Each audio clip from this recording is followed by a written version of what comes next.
Hello, everyone, and welcome to my presentation on our question prompts from last week and the questions we asked and what information we gathered and gleaned from our discussions.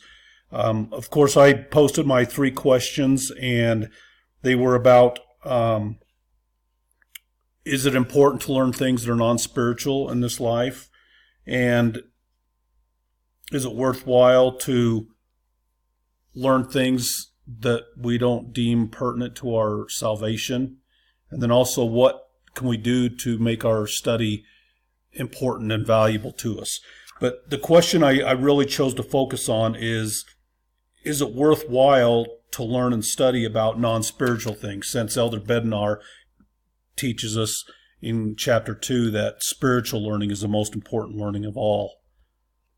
We know that Joseph Smith, as a young boy, sought wisdom, and this is kind of a key theme I'm focusing on with learning and studying about things that are of the world and also spiritual things of God.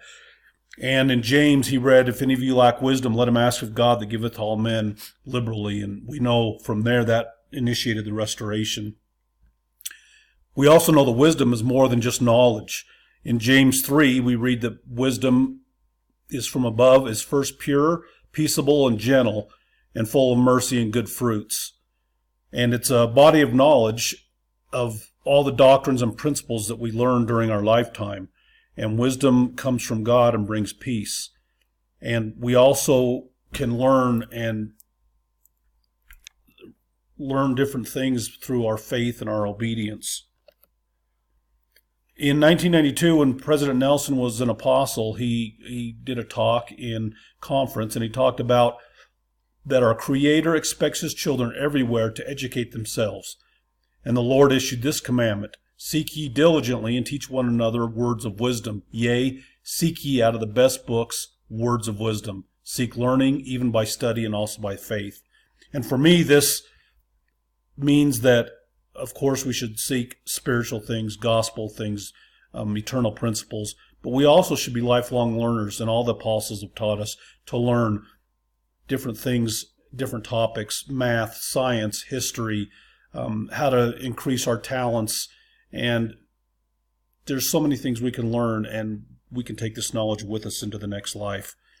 And we should hearken unto God as we learn. We should ask for help when we're learning. We should pray for enlightenment. And when we're good learners, I think we're going to become also great teachers. So remember, wisdom is found through God. It's found to be pure intelligence in that divine light which can guide people in all countries, all climes, and all continents. And the Lord promises us that if we will study and learn and act, then we will be able to gain knowledge through our wisdom and understanding, and this will lead to intelligence. So I received the answer to my question that yes, it is worthwhile to learn and study all sorts of things in this life, and especially gospel principles, but we should always be lifelong learners in everything we can. Thank you for spending some time with me.